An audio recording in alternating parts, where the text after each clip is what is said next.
Well, all right. Welcome back to As It Should Be. Paul Bertolino here in the world famous As It Should Be studios. Yeah. Christopher Rent in the world famous As It Should Be studios. Hello, here I am. Tommy Vaughn, boy, in the world famous As It Should Be studios. All right. And he's excited because the 80s are ending. That's not. And he's been waiting. He's like, fuck, would the 80s just fucking end? Like, we would just please get to the 90s already. Fuck. And his wish is coming true because this is 1989. We're going to be discussing our favorite albums of 1989. And guess what? What? Crystal Stuff. Yeah. 1989. Yeah. Woo, things are getting tough. Things are getting TUFF. rough and TUFF. Yeah. So here's my runners-up list for 1989. I got Biz Marquee, The Biz Never Sleeps, which features Just a Friend, and Spring Again. A lot of people overlook Spring Again. That's a really great single as well. Then I got Pretty Hate Machine by 9 Inch Nails, which features Head Like a Hole, blah, blah, blah, blah, give you control. I like that. Then I got another one that Paul's going to hate, Mother's Milk by the Red Hot Chili Peppers. Oh, that's a double fucking... Because it features the Muppet cover of shake. Higher Ground, which I enjoy. And then I got Like a Prayer by Madonna. Like a Prayer. Your voice can take me there. He hates it. Tommy, you like a Prayer? Hell yeah, I do. Hell yeah. And then I got Janet Jackson's Rhythm Nation 1814. Yeah. Please, some of that. Yes. And I have Kaleidoscope World by Swing Out Sister. And the last one I have is Done by the Forces of Nature by the Jungle Brothers. Lovely. I've never heard of that one. Wonderful native tongues. Yeah, Jungle Brothers. You know, actually, I think I have heard of them, but I don't know the first thing Anything. about them. Yeah. A lot of hits off that record. All right, so here is my list. Your lisp? Give My it the list. My list. Her lisp. 1989 list. All right, coming in at number 10, I have The Cactus Album by Third Base. Wow. I love that record. I don't know this record. Do you know this record? I am very young. Okay, I don't know. Yeah. We're getting into the era where I'm the odd man out, and I'm going to be like, yeah. MC Search. Shout out to you, MC Search, my homie MC Search. Wow. That record was so fucking great. I played it over and over again in my car. I loved it. Then at number 9, I have Lovin' Rockets by Lovin' Rockets. And that has So Alive, So Alive, So Alive, and Motorcycle and No Big Deal. Those are the 3 big hits off of that. You like that? Mm-hmm. I love it. Just saw them a month or so ago at the King's Theater with my homegirl, Sandra Smith. It was a really good show. Coming in at number 8, I got Fruit at the Bottom by Wendy and Lisa. Really? I love this record. You like that album as a whole? I Really? do. I really love it. I hope that was led off with Waterfall. Yes. Great song. I was really excited. I bought the record, and I just could not get into the Couldn't rest get of it. into it. I will say, if you didn't like their first album, then you probably won't like anything else they do. Quite frankly. Yeah. Oh, yeah, and you're talking Fruit at the Bottom. I didn't even check that one out. It's a vibe. It's a total vibe. Yeah. But I really love the songs. Their harmonies are great. The musicianship is fantastic. And the title track, I think it was December, is a nice little funky jam. And Are You My Baby? I love it. It's great. Wendy and Lisa. Don't sleep on Wendy and Lisa. Then I have another one of Paul's favorites, Neither Fish Nor Flesh, a soundtrack of love, faith, hope, and destruction by Terrence Trent D'Arby. He hates it. I hate it. He hates it. I am not there for it. He is not a fan. So, I'll read this little blip here. The album commentary on his website, because he changed his name. So now he's known as Sananda Maitreya or something. I don't know how to pronounce that last name. So he claimed that the album's lack of commercial impact was due to his record company's wholesale rejection of it, as well as being hindered by German record producer Frank Farian. Oh, no. Motherfucking Frank Farian foiled him. That's a lot of F's. Who decided to release an album of Darby's performances with the funk band The Touch from 1984 in Germany just weeks before Neither Fish Nor Flesh was released. And he states that Neither Fish Nor Flesh was the project that literally killed TTD. And from those molten ashes began the life of Sanadana, whatever his name is now. Well, Obnoxious much? yeah. Yes. Yeah. But I still love it. His voice is beautiful. There are a lot of really great songs on it. I love it. That's just me. Coming in at number 6, I got You've Got to Let Love Rule. Love Rule. So good. I love that record. It's a good record. It's a really good record. I loved it more then, but it's a good record. Yeah. Yeah, it was a staple back then. Really good. Lenny Kravitz. He's crazy. I got number 5, All Hail the Queen by Queen Latifah. So good. Do you like that, Tommy? That's Okay for you? yeah. I love it. You're light on that, huh? Yeah. You're MC light on that, huh? See what he did there? I enjoy it, and it was very refreshing to see somebody like Dana come out with this album in a time where there weren't a lot of black female MCs, because it was her and MC Light, and it was before it got pornographic with Lil' Kim and Foxy Brown and all that shit. This was because she was Salt and Pepper. Yeah, well, no, it was after. Salt and After, was it Pepper, after? yeah. Okay. But she was a part of the native tongues, which I can't explain it. Just look it up. It takes too much time. And then coming in at number 4, I have Raw Like Sushi by Nena Cherry. Nene. Nena. That is just the brattiest goddamn album. Nena Cherry. She's Don Cherry's daughter. I love that record. Buffalo Stance. I couldn't escape that record, that song. It was great. I love it. My sister was rocking that shit. Oh, yeah? It was That's good. all I gotta say. Nena That's Cherry. all I gotta say about that. Then at number 3, I have Disintegration by The Cure. Yeah. Another classic. Love that record. Robert Smith, again, I've said it before, I'll say it again, and I'll keep on saying it. He is woefully underrated as a songwriter and a musician. Saw them in June for my birthday. They were great. He's a far He better is a- guitar player than people realize. I mean, no, not guitar player, but as a songwriter, and I'm saying that not because.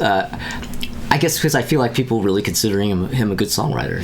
A lot of people don't. A lot of people who are not my age into new wave, they're just like, oh, they just know, Head on the Door and Right. Friday I'm in Love. Love and that stuff from the late 80s, early 90s, which is fine. Yeah. But I think that he's overlooked. On the whole, I think that he's woefully underrated. And then coming in at number 2, I got Paul's Boutique by the Beastie Boys. Yeah. Which initially I did not like the first 2 times I listened to it. Really? Yeah, and then it got me. And that was the end of that. They're great. It's a really great record. Do you know where Paul's Boutique was? Put it in the comments. And my number 1 album of 1989 is 3 Feet High and Rising by De La Soul. Wow. That I hate that term game changer. People throw it around too much. Yeah. But this record definitely was a game changer. And they paid for that because of all the samples that they used that they did not clear. And as I've said before in other episodes, only this past summer, were they allowed to put out all of these albums that were like blocked because it was a lot of money to get a lot of these samples cleared, and they finally fucking did it. But this 3 Feet High and Rising, it's a fucking hip-hop classic. Everybody knows songs off of this. Whether you know it or not, you do. And I love it. That was the record I played the most out of anything in that year. Yeah, 1980. All right. Like 100 times a day in my car all the time. Great. Love you, De La Soul. Thank you. R.I.P. True. Well, all right. That's my little... I'm already forgetting how we did this. I almost went right into my list, but really, it's time for our commercial. It's time for messages. Here we go. Everyone's going back to the future, where people are looking at the world through very different glasses. Now bring part of Back to the Future back with you. Drop by any Pizza Hut restaurant and get a pair of futuristic solar shades inspired by the movie Back to the Future Part 2. Only $1.99 with any Pizza Hut pizza. Collect a different pair each week while supplies last. Solar shades from Pizza Hut.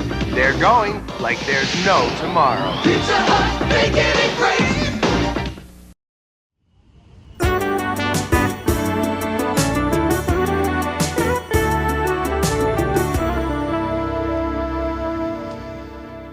Okay, all right. Well, We're it's back. time for my list.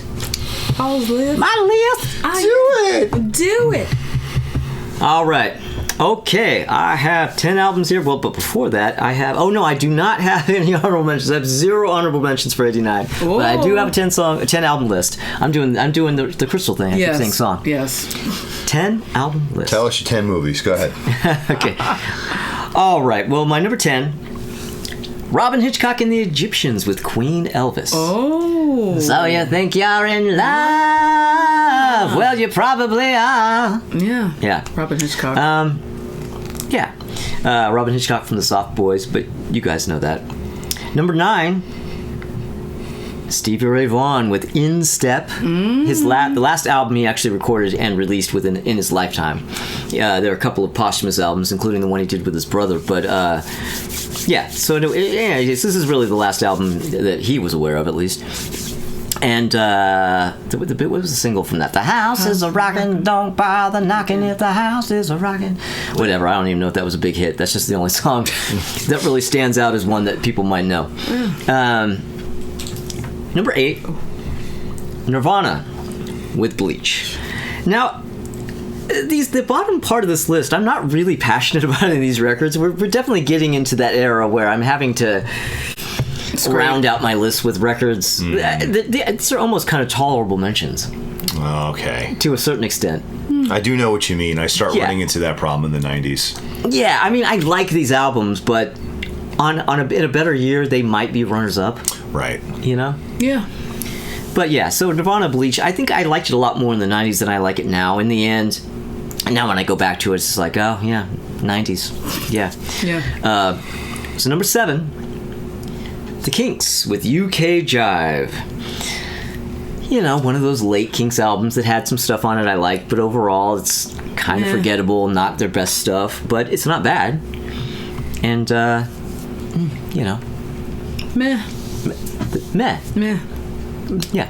All right, number 6. Now we're getting into albums that are actually good. Aerosmith, Pump. I mean, granted, I'm not really that passionate about Pump, but like it's a good record. You know. Yes, it is. It's a much better record than even I would give it credit for. Really, you know, objectively speaking. What was the hit? Quite a few What hits. were the 6 hits? You mean? kidding, What were the 6 hits on that album? I'm kidding. Yeah, that was all. But how about if we just mentioned the one that wasn't a hit? Yeah. And that'll be easier. Yeah. All right. the clunker. Number 5, Joe Jackson with Blaze of Glory.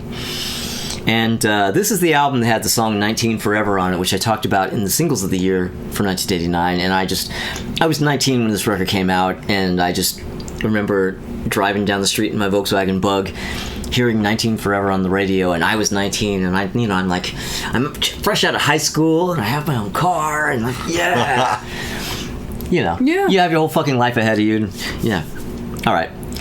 Number 4, Beastie Boys with Yes, Paul's Boutique. Boutique.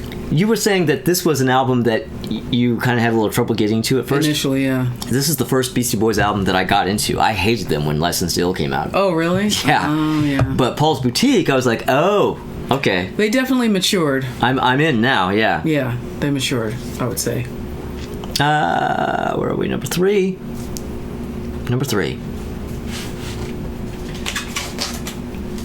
The Smithereens with Smithereens 11. 11. Yes. And, yeah, I bought this record. You know, this is one of my patented, I bought this the day it came out, you know, albums. But, now this one, Screen Thoughts, and especially for you, I still have those. 11, I went back when I was recently in the world famous As It Should Be archives, and I was poking through the records. I couldn't find 11. Like, it wasn't there. And it was just nowhere. Like, it vanished. I don't know if I stupidly sold it at some point in the 90s or if it disappeared. I don't know. So I just bought that. I literally just bought this. I found one that was inexpensive enough to reach, you know, sort of replace the one that I have. So yeah, so that's not the one that I bought the day of release. All right, so number two.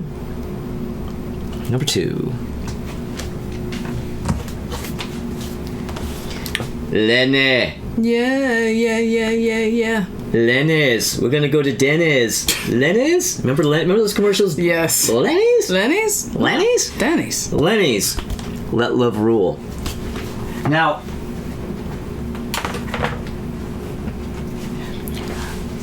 when that record first came out, that was just like, that was at the tail end of the 80s, of course, 89, and we had just been through the whole 80s, the whole decade, where everything sounded the way it sounded in the 80s, and when I heard this, it was just like, What? holy shit, I can't believe somebody is doing this. Yeah.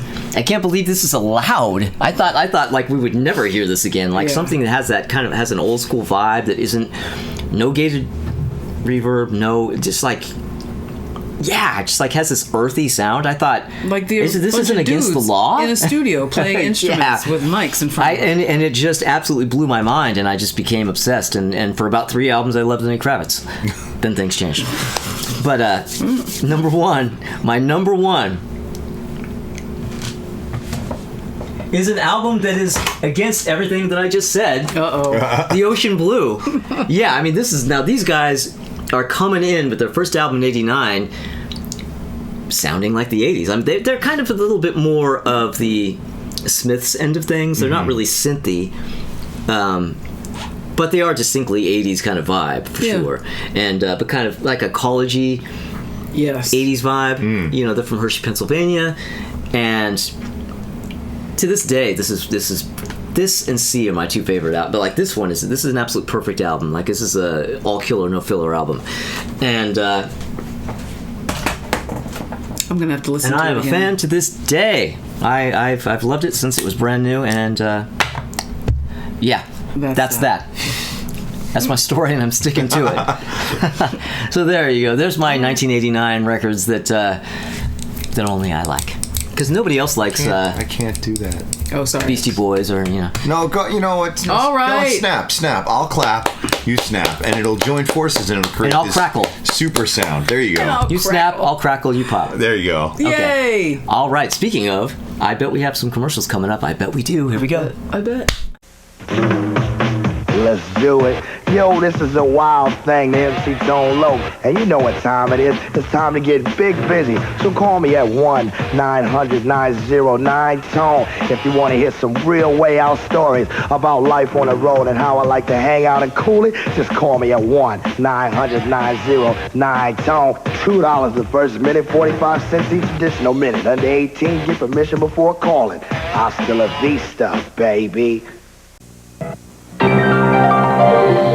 Saint-Tropez, France, Gstaad, Switzerland, Bali, Indonesia. You can search the world over and find nothing as luxurious as a big, thick Klondike ice cream sandwich. A veritable feast of elegant vanilla ice cream surrounded by a lavish cookie made with fabulous chocolate.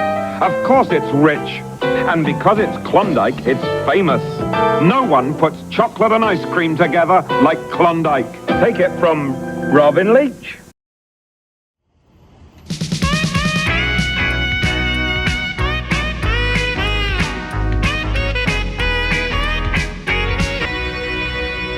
Meow. Well, all right, we are back, and it is time for Tommy's list. Tommy, Time for my list. come on Yeah. with your list. Well, since it's 1989, to mark the occasion, I've got honorable mentions. Oh, of course you do. Yes, I do. Of course he does. So, my honorable mentions for 1989: Energy by Operation Ivy, Stormfront, Billy Joel, Cosmic Thing, the B-52s, Headless Cross, Black Sabbath, The Great Radio Controversy, Tesla, and But Seriously, Phil Collins. Yes. See, we are definitely getting to a turning point. Even Tommy's runners-up list has gotten really short. Yeah. Oh, yes. No, I know. We are at that point. I know that. We Yeah. are at that point. Yeah. Things. Yeah. There's. You can look at this. You can Monday morning quarterback this, and you can look at that, and you can say, "Wow, things were changing already in '89, and we didn't realize it." But yeah, Kind of Up on were. these Yeah, things yeah. are shifting. Things are shifting. Yeah. But let's get into my actual proper top 10. Number 10, Aerosmith with Pump. You know. Yep. Yeah. Number 9, Don Henley, The End of the Innocents. You know, this is gonna harken back to our Q&A episode.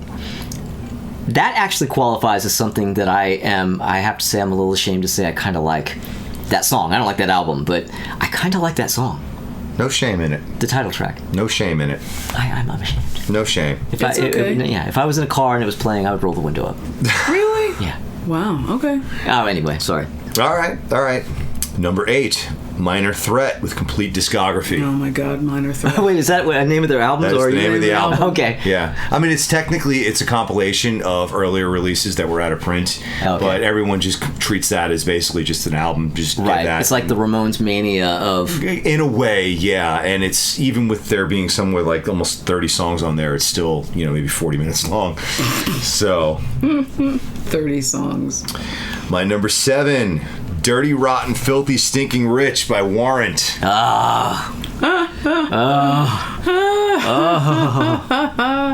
Dirty. What is it? Dirty, rotten, what? Dirty, Filthy, rotten, stinking rich. Filthy, stinking, Rich. down, da da da da. And then they had to pay back the advance. That's the actual.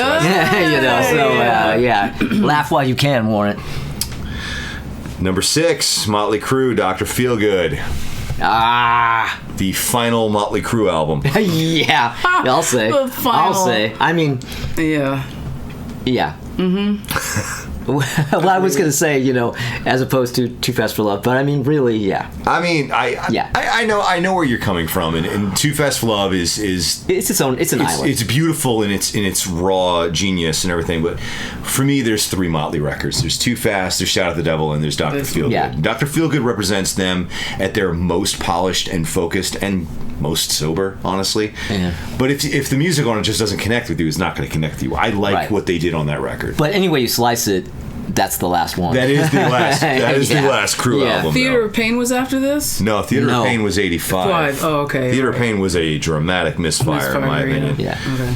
And then Girls came Girls. after that in 87, and that's And then not a Dr. great Feelgood, record either. Yeah. My number 5, self-titled debut album by Skid Row. Skid Row. Yep. Speaking of albums that my sister was blasting that. It's a great record. My number 4, Whitesnake with Slip of the Tongue. Oh, God. Yes. Oh, I was going to ask I was going to ask a really dumb question. I was about to say, is that after the 87 self-title? Yeah, it is. As Because a we're doing matter of fact, it 1989. does Yeah. happen to be, yes. Yeah, this is a glorious excess at this point because everything, if you listen to the 87 Whitesnake album and it's like uber polished, it's like just the most badass representation of an 80s pop metal album you could find. It's fucking incredible. John Sykes is incredible on that album, and then Coverdale, of course, as we all know, blew the band up and hired a bunch of good-looking dudes to be in the band, and they're the ones you see in the videos. So he's got Vivian Campbell recently from Dio. He's got Adrian Vandenberg from Vandenberg. Yeah. He's got Rudy Sarzo. He's got Tommy Aldridge. I mean, the band was unfucking believable. So then they go to do the follow-up, and it didn't work out with Viv because of musical differences, and it's fine because he went on to join Def Leppard. He's been in Def Leppard for decades. And then he wrote this follow-up album with Adrian Vandenberg, and then Adrian Vandenberg injured himself and had difficulty playing. So he had written this whole album. Now he couldn't perform on it because record company deadlines being what they were. So David Coverdale hires Steve Vai based upon recalling seeing him in the movie Crossroads. Oh, fuck. The Ralph Macchio movie. Yeah. And Steve Vai plays like the demon guitar player, and he's you know fucking amazing and but everything. that was his reference That was from the why movie? he knew who he was. He was like, it wasn't because he had done the Eat 'Em Smile or the Skyscraper anything. record. It wasn't because of his time with Zappa or taking over for Yngwie and Alcatraz. Yeah. It was because of Crossroads. Seeing And he's him like, being who's- outplayed by Ralph Macchio is what Yeah, but I mean, he knew that it was, Yeah, it's a movie. but he could tell in Crossroads, he's like, who is this man? But that's why he knew who Steve Vai was. That's crazy. So he paid Steve Vai $1 million to join Whitesnake, and Steve Vai goes and he just takes all the tapes, all the bass tracks were all laid down, and he takes it to his home studio and just lays all the guitars down for the whole record himself in his home studio. And Adrian Vandenberg didn't get to play on it on the songs that he wrote.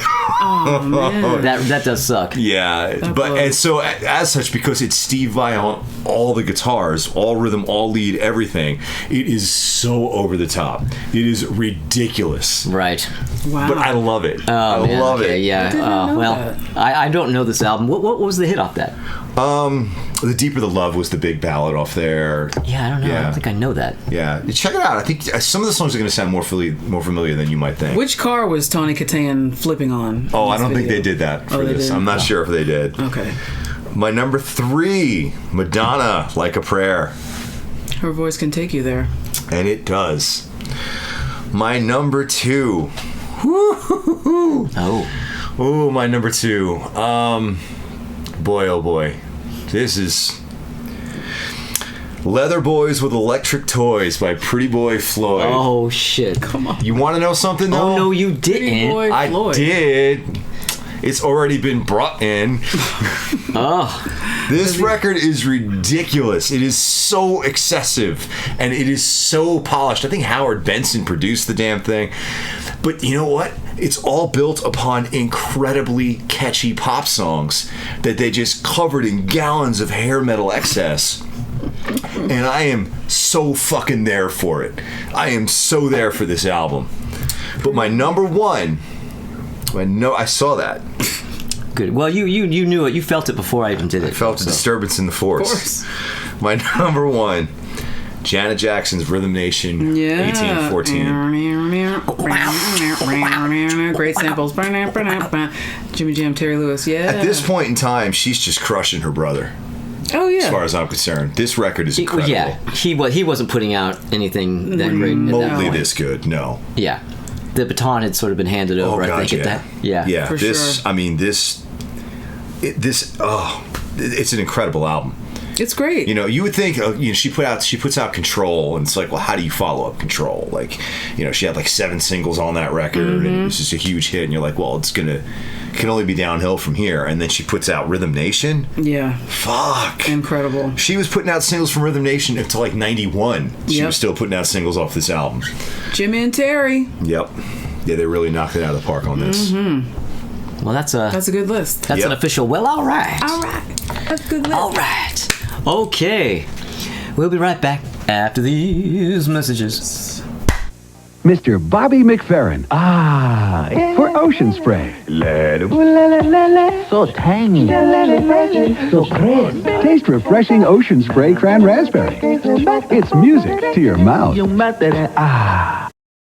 Hey, you want a taste of our new album, Dr. Feelgood, before it's out in the stores? Yeah! Enter the Crew contest. Yeah! If you have a touch-tone phone, call us on the Motley Crue hotline. 1-900-932-8-CREW. Yeah! You could win a personal autograph picture from us or a personal phone call to your home. Yeah! While supporting the Make a Difference Foundation. That's 1-900-932-8-CREW. Yeah!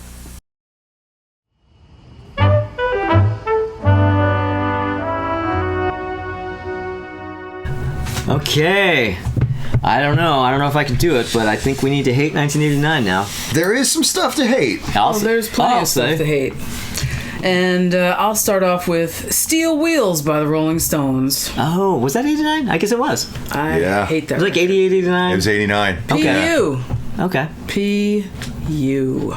Stinky. Then I have the Batman soundtrack by Prince. Oh, God. Yeah. Sorry, AJ, but... Sorry, Grandma. Girl, you know it's true. Yes. Bat Dance! Aye! Party Man. Oh, no. No. Come on. If I was really drunk, I'd like it. All right.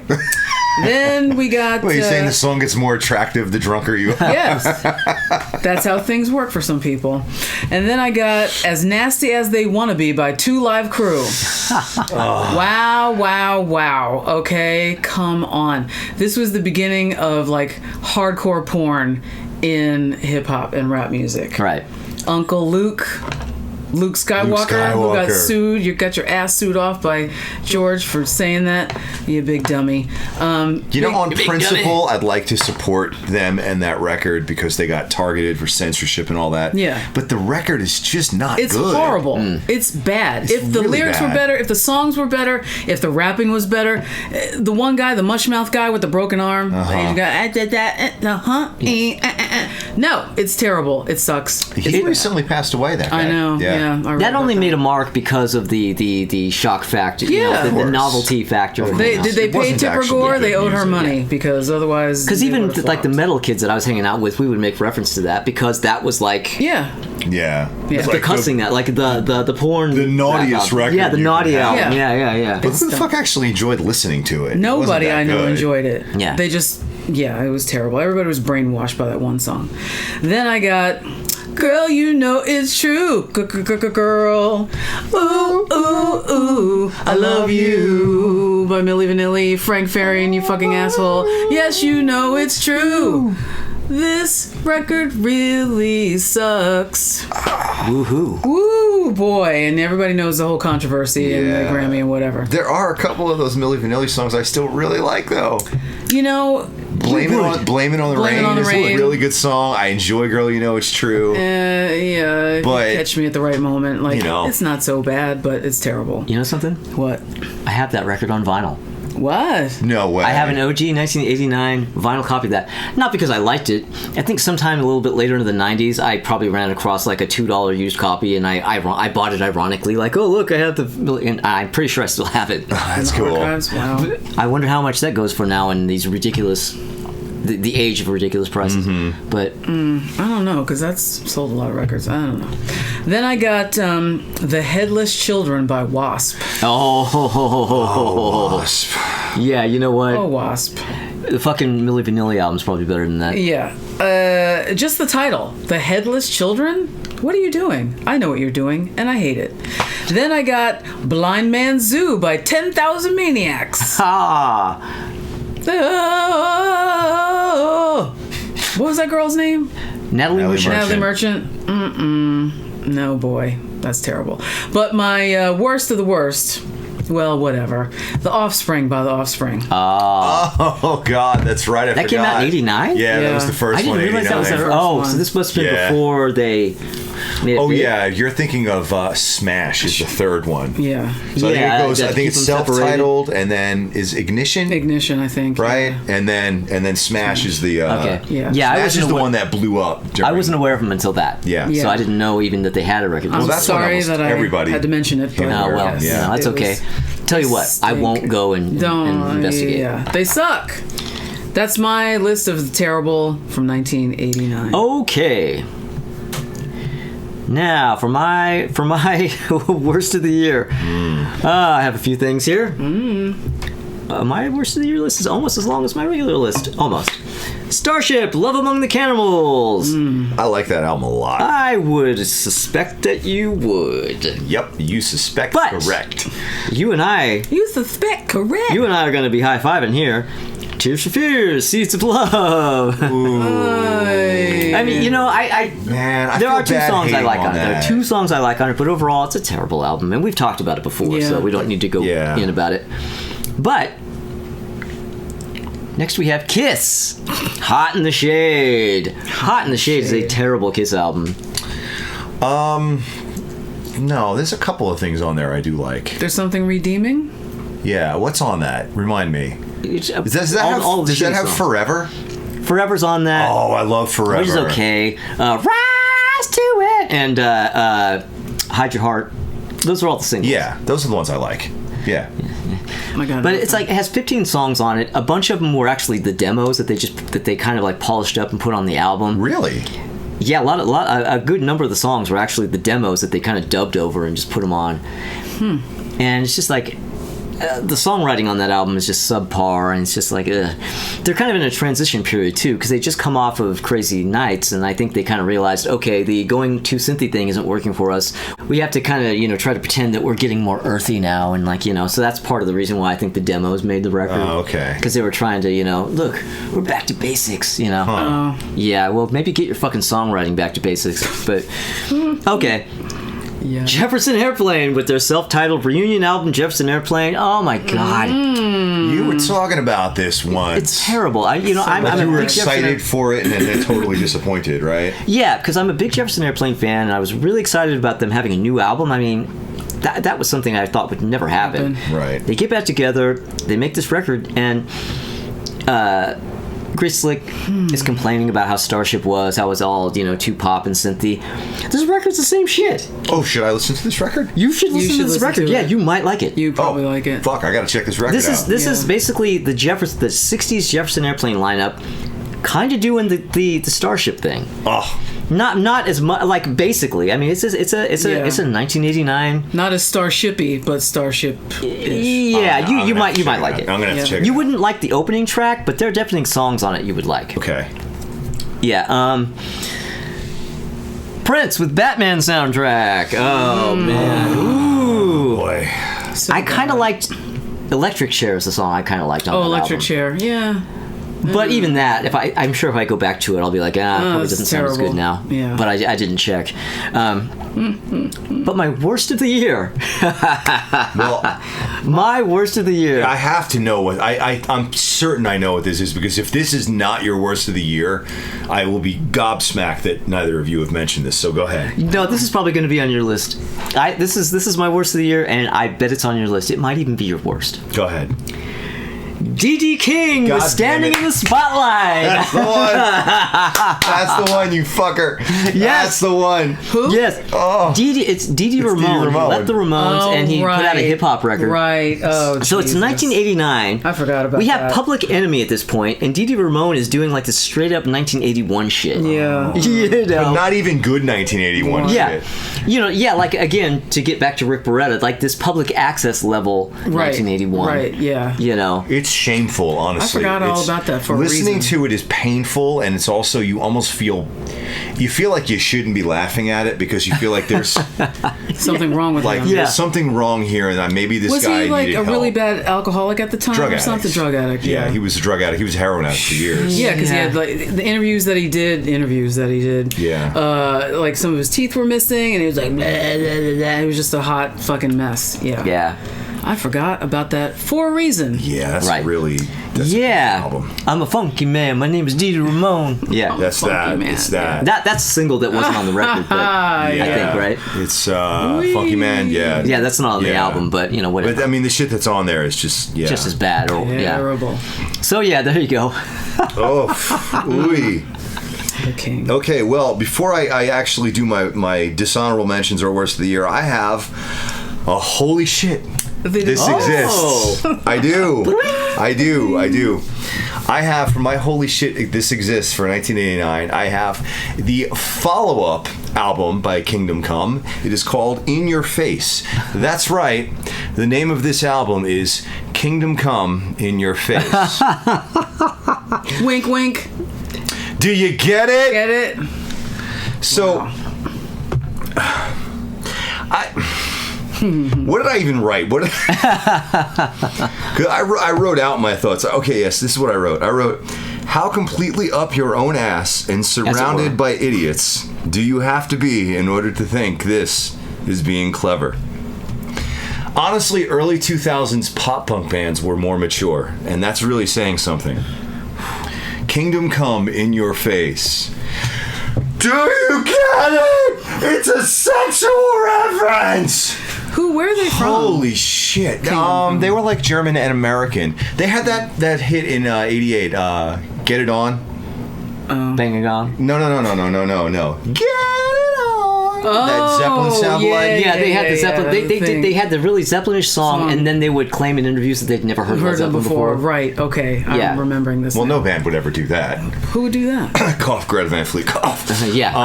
But I mean, that's off their first album from 1988, and that album is actually kind of not so great. It's kind of weak, but Get It On is actually a damn good goddamn song. I even learned how to play the riff because it's just really cool. And then they put out this follow-up album in '89 and call it Kingdom Come In Your Face, and it's like, man, guys, you're parodying yourselves at this point, man. I mean, the Spinal Tap wouldn't have done that.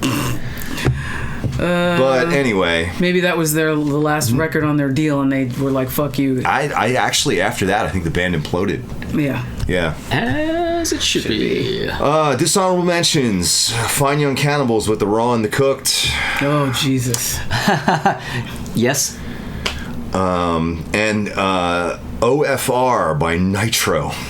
Oh God, Nitro. Oh, are you aware of Nitro? Isn't you know that the Nitro? fucking band with like Jim Gillette? Yes, yeah. Who's gonna break glass while he's singing on stage? Yeah, and they've got Michelangelo Battillo playing a four-neck guitar, and I remember that. Yes. That guy married Lita Ford. Yes, and right, hit her like in a fucking hit her like took her away to an island and wouldn't let her see her family. Yeah, and then she finally broke away from him, and now he won't let her see her like she's estranged from her children now. Yes. Wow, he's a mental patient. Like he's a complete psycho kid. He's an absolute fucking head case. Yeah. And this music, this album is abysmal. It was like everything went wrong. It's like they got the craziest drummer they could, the craziest guitarist, the guy with the craziest range, and they didn't think to get a songwriter. and I've made comments like that before about bands and albums. Like, no, you don't understand. These songs are bad. It is as superficial as you can get. Like, as far as we need to make an 80s metal record, but it's going to be the most over-the-top 80s metal record possible. And like, you missed the most important fucking thing about making a record, man, or being a band at all. But that is not actually my worst of the year, because my worst of the year, of course, is Standing in the Spotlight by D.D. King / D.D. Ramone. Yeah.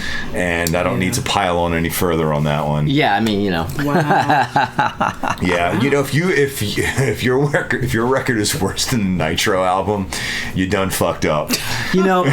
About a few years ago, maybe like 8 years ago or so, there was a Ramones exhibit in the space right next to the Chelsea Hotel. And they had all this really amazing Ramones stuff, really, but then they had the D.D. King jacket on the wall and the whole thing. No. I was like, oh God, really? Okay. You're gonna encourage that. I remember that other exhibit that they had in Queens. Oh yeah, that one was better. That was much better. That was like a more like comprehensive, like really good one. But there was a smaller level one that was next door to the Chelsea Hotel. Yeah. A couple years before that. But yeah, anyway, all right. So I guess we'll go for some commercials now. It's probably time, right? Yeah. Okay. Guess what? Corey Haim and Corey Feldman are giving out their personal numbers. If you call 1-900-909-3700, you can listen to their private phone messages and get their personal number where you can leave them a message of your own. $2 the first minute, 45 cents each additional minute. Ask your parents before you call. 1-900-909-3700. If you call me right now, I'll give you my private number. You call that number, and you'll hear a recording, and I'll give you my personal number if you call that, and we'll wrap. I feel like that album is the equivalent of the shit that Tommy Lee has been doing outside of... Oh, like his methods of mayhem just this pathetic like attempt to like try to go into this other thing and try to be cool in this other genre that's so not him. And now he's a DJ now. Now he's a DJ. All that bullshit. Here. Oh, hey, we're back. Oh, hey. We're back. All right, and that's it. That's it for 1989. 1989, man. And we did it. Yeah, we got through it. This is a little bit of a shorter episode, but that's probably for the best. All right, so it's vintage photo time, and here we have Crystal in 1989, whooping it up in a Betsy Johnson dress that a friend of hers who worked at her store had stolen for her. And Crystal says, well, it was a dress for skinny girls, but for me it was a tunic that I wore with black bicycle shorts on my docks. She says that she was drunk, dancing at a party that she does not remember, and doesn't even remember if it was Philly or New York City. And here is me with my best friend Brent, whom I've mentioned in videos before, in February 1989 in San Francisco. Brent looking metal as all get out, and me in my, very much in my Prince/R.E.M. phase. This is probably like the apex of that.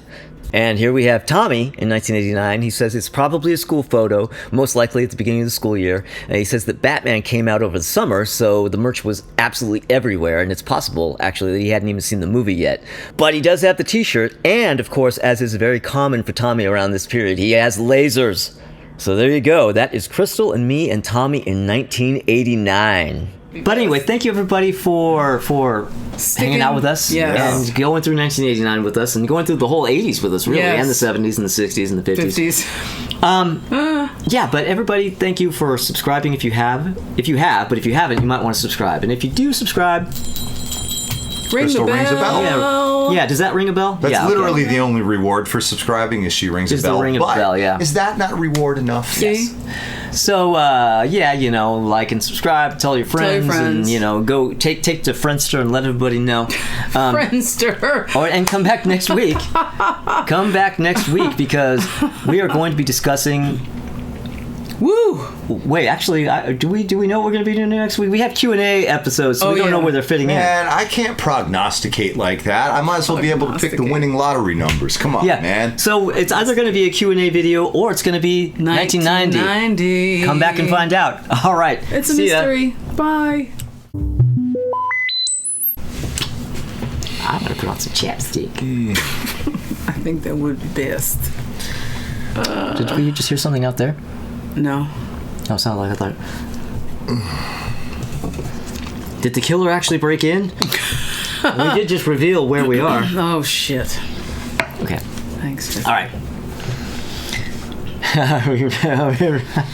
Find the inner strength. Come on, Tom. You can do it. You can do it. You can do it. 3, 2, 1. Well, all right.